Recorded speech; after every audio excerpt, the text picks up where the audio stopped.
Yun mga kabataan, good morning sa inyo lahat. Yan ang ating harapan at update tayo sa ating mga pato, mga season ng pato. Ayan, good morning, alas 8 po ng umaga ngayon. At yan, nagsunuro na sa akin yung mga pato natin. Yan, talagang nakakatuwa naman ang pagmasdan ng mga patong aray. At yun, nagsunuro na rin yung maliliit na rin patong 12. At yung pong apat hindi ko pinalabas dahil maliliit pa. Pero yan, pinalabas ko na yung mga 12 patong sisiw ngayon. Ay dati kaliliit pa. Ngayon ay nakikipag-unahan na pagkapapakainin ngayon ng mga pato. So yan, update tayo sa channel natin. Mas masya na naman ako dito. Pagka umaga, pagkagising ko sa umaga ay ito nga agad ang bubungat sa aking mga pato. Grabe mga batang itong mga patong ito Talagang minsan pagkagutom na itong mga ito, nanunuktok na. Yung tinutuka na mga binti mo. Na sabihin bagay, pakainin mo na kami, pakainin mo na kami. At alas 8 tayo nagising ng umaga at kasarap ng tulog natin. So yun, at nagsunod nga yung maliliit na patong season natin ngayon. Dati kaliliit pa at bagong pisa. Ngayon ay malalaki na. Tingnan naman mga kabata kanong kaganda ngayon. Marami tayong pato. At yan ay talagang nagbibigay kita sa atin mga kabatang sa pag-aalaga ng pato. Yan, pati mga manok kasama na rin din yan mga kabatang. So yun, at dati dalawa lang yung mag-asawang pato. Ngayon kaya naman dami na mga kabatang. So ating padadamihin pa natin yan mga kabatang. At ngayon ay marami pang na limlim na 2 pato ngayon. Siguradong sisiw na naman ang aabutin noon. So yun mga kabatang, at sana'y dumami pa itong ating mga pato.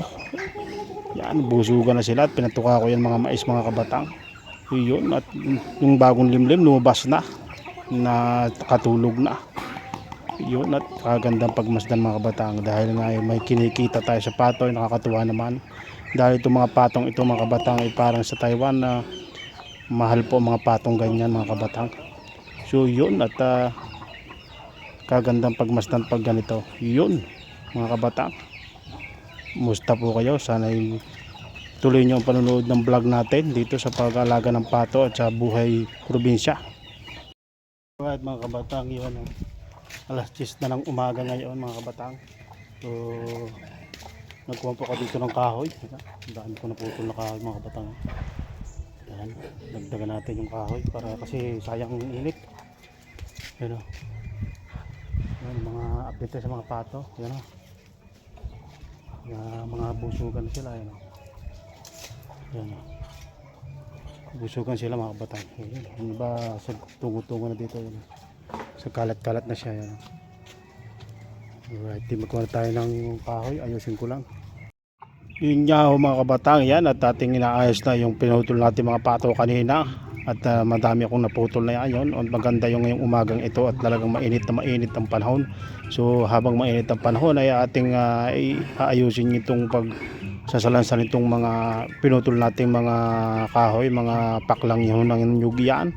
Talagang pag natuloy napakalingas yan at talagang makatipid tayo sa gasol mga kabatang. So yun mga kabatang, let's go. So yun mga kabatang, ito gulok natin, kukuhanin tayo dito mga kabatang. Yung dahon, meron ditong may tama ang saging, yung hindi tutuloy sila. Ito mga sisiw pa, sipong ko siya, daming nyug, yun no. Yan. Mauga ha.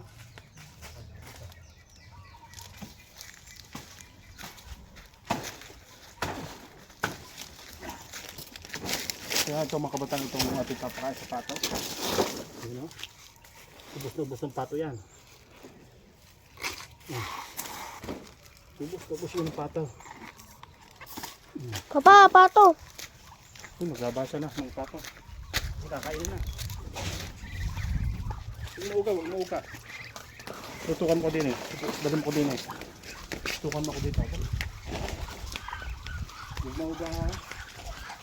Yan, pakain natin ng pato.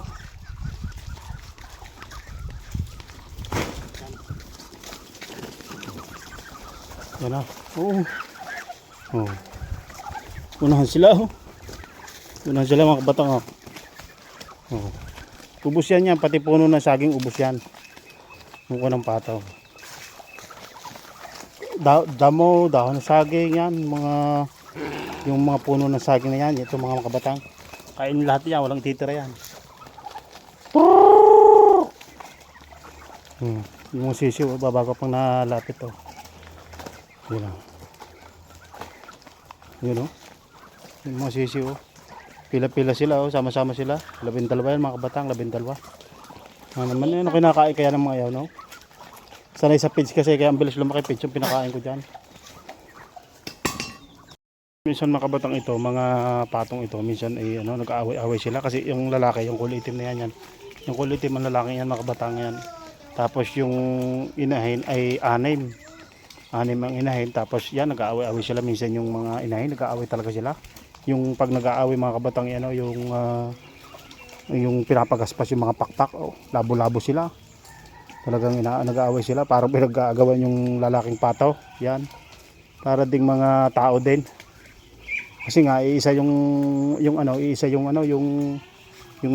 nababa dito sa mga pato.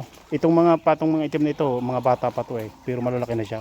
Hindi sila makababagawa ng naaway lagi nitong ng kulay itim na yan, yung lalaking pato na yan, mga kabatang.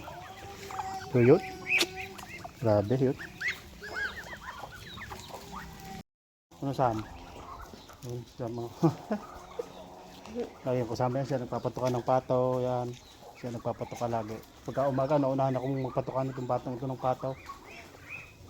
Yan, kuhan. Kaso wala, sobrang dami magpapatukan ng pato. Isang araw wala nang papatuka tayo mga kabatang. Tuwa na naman ang mga kuhan. Busugan kasi itong mga sisiw na ito mga kabatang. Yung 12, busog yan. Kasi bago ko pinalabas siya, binigay ko muna ng mga feeds bago ko pinalabas. So yun o. Busog. Yan, ubos na yan. Pati itong punong ito. Grabe yan. Butas na dyan. Butas na yan. Grabe mga kabatang. Ayan ha. Nakatuwang pagmasdan. Dati yung sasabi ko sa inyo, dadalwa rin. Isang inahin lang at saka isang lalaking pato lang. Ngayon sobrang dami na ha. Mabilis magpadami ng pato pagka basta kayo may yung alagaan nyo, pagkasisiw, alagaan ninyo, ikulong nyo, tapos pigs nyo, tapos saka nyo ipalabas pagka yung mga malalaki na siya, kagaya nga, malalaki na siya. Hindi na kayo dagitin ng mga uwak, Papa, gawas na. Mga uwak yan. Papa, gawas. Kasi yung kung dito, mga uwak Ma'am, kuya, pasarado na dali, baka makalabas. Yan mga batang, nakatuwa naman Ganyan lang buhay probinsya mga batang. Gawaan ko lang dito ganito. Wala pa akong ganong ginagawa doon sa bukid kasi nga mainit, hindi na ulan. Bisibisita ko lang yung isang araw ngayon, naniba ako ng saging yun. Tapos sinamahan ko na rin ng mga dahon ng saging para may pakain sa pato. So yun mga kabatang yun, hanggang sa muli, bye bye.